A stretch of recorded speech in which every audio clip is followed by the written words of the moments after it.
ত্রিপুরা বিধানসভাতে বন্যা দুর্গত মানুষের জন্য বিশেষ প্যাকেজ ঘোষণা করেছেন রাজ্য সরকার। আজ সাংবাদিকের সম্মেলনে মুখ্যমন্ত্রীকে ধন্যবাদ জানায় সাধারণ সম্পাদক ভগবান দাস। এদিন ভগবান দাস বলেন, বন্যা দুর্গত মানুষের জন্য 564 কোটি টাকা বরাদ্দ করায় রাজ্যের মুখ্যমন্ত্রী ও মন্ত্রিসভাকে বিজেপি সরকারের তরফ থেকে ধন্যবাদ জানানো হয়েছে। এ ধরনের সিদ্ধান্তকে সময় উপযোগী বলে আখ্যায়িত করা হয়েছে। এদিন তিনি আরও বলেন, খাদ্য জনসংভরণে 70 কোটি টাকা এবং কৃষিতে 15 কোটি, হর্টিকালচার 5 কোটি, শিক্ষাক্ষেত্রে 12 কোটি, নগর উন্নয়ন দপ্তরে 12 কোটি, গ্রাম উন্নয়নে 40 কোটি, স্বাস্থ্য দপ্তরে 10 কোটি, বিদ্যুৎ দপ্তরে 100 কোটি সহ পিডব্লিউডি দপ্তরে প্রায় 250 কোটি টাকা বিশেষ প্যাকেজ ঘোষণা করেছেন মুখ্যমন্ত্রী। সবজি যারা ক্ষয়ক্ষতি হয়েছে সেটাকে মানে সাহায্য করার জন্য 15 কোটি টাকা সেখানে রাখা হয়েছে। ঠিক একইভাবে হর্টিকালচার 5 কোটি টাকা রাখা হয়েছে। আমরা জানি যে এই ফ্লাডে বা বন্যায় মানে ফিশারি ভীষণভাবে ক্ষতিগ্রস্ত হয়েছেন যারা মৎস্য চাষ করেন বা ফিশারির মালিক যারা রয়েছেন, ওই সকল পরিবারের কথা মাথায় রেখে মৎস্য দপ্তরে রাখা হয়েছে 10 কোটি টাকা। এআরডিডি আমাদের পশুপালন দপ্তর, আমরা জানি যে পশুদের কিছু পশুও ক্ষয়ক্ষতি হয়েছে অনেকেরই, বিশেষ করে যারা পোল্ট্রি ফার্ম এগুলা নষ্ট হয়েছে, পাখি এবং পশু অনেক ক্ষয়ক্ষতি হয়েছে, যার কারণে পশু দপ্তরের জন্য 5 কোটি টাকা সেখানে রাখা হয়েছে। শিক্ষা, বিভিন্ন শিক্ষা প্রতিষ্ঠানও সেখানে জলমগ্ন হয়েছে এবং যার কারণে তার ইনফ্রাস্ট্রাকচার কিছুটা হলেও ক্ষতি সেখানে হয়েছে। তো শিক্ষা দপ্তরের জন্য 12 কোটি টাকা সেখানে রাখা হয়েছে। পিডব্লিউডি ডিডব্লিউএস, আমরা জানি যে এই বিভিন্ন রাস্তাঘাট ক্ষতি হয়েছে, অনেকটাই ক্ষতি হয়েছে এবং পানীয় জলের যে সোর্স ছিল সেই সোর্সগুলোও বিকল হয়েছে বা পাইপলাইন সেখানেও অনেকটাই নষ্ট হয়েছে। সেই রাস্তা এবং পানীয় জলের এবার পুনরায় সেগুলোকে যেন ফিরিয়ে আনা যায় এবং সঠিক করা যায়, তার জন্য এই পিডব্লিউডি ডিডব্লিউএস এ রাখা হয়েছে 50 কোটি টাকা। গ্রাম উন্নয়ন সেখানে রাখা হয়েছে 12 কোটি টাকা। বিশেষ করে গ্রামীণ এলাকায় এই ক্ষতির পরিমাণটা বেশি হয়েছে, তো সেই জায়গাতে বিভিন্ন উন্নয়নমূলক বা সংস্কারের জন্য গ্রাম উন্নয়ন দপ্তর সেখানে 40 কোটি টাকা রাখা হয়েছে।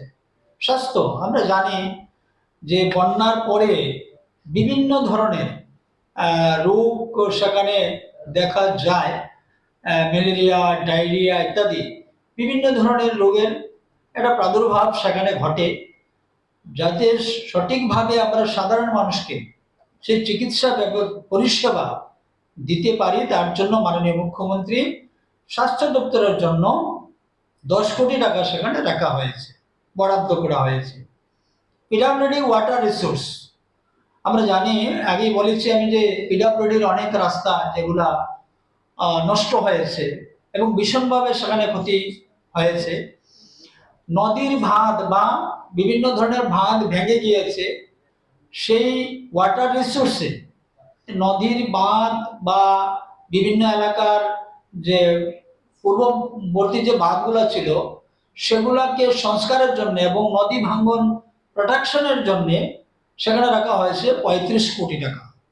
বিদ্যুৎ, আমরা জানি যে বিদ্যুৎ পরিষেবা অনেকটাই বিঘ্নিত হয়েছে, কোথাও কোথাও বিদ্যুতের যে খুঁটি সেগুলা ভেঙে পড়েছে, তার ছিঁড়ে পড়েছে, মানে বিদ্যুৎ পরিষেবায় অনেকটাই ব্যাঘাত ঘটেছে এই বন্যায়।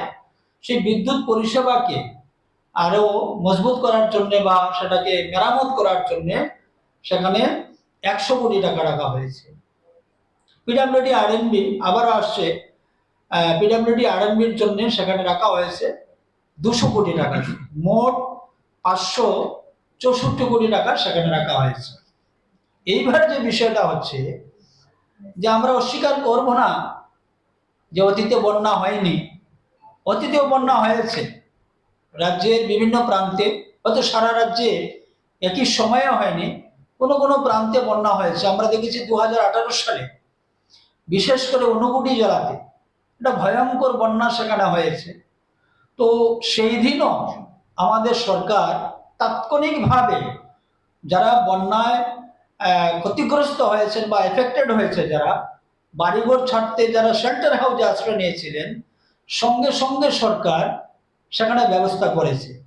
আমি দোষারোপে যাচ্ছি না, আমি শুধুমাত্র সেটা স্মরণ করিয়ে দিতে চাইছি যে একসময় আমরা দেখতাম যে বন্যা যখন হতো, যারা কোনো স্কুলে বা পঞ্চায়েত অফিসে বা বিভিন্ন জায়গাতে তারা আশ্রয় নিতেন, সেখানে মানে এই একটু চিড়ে আর একটু গুড়, এটাই ছিল একমাত্র সম্বল, এটাই ছিল একমাত্র ব্যবস্থা।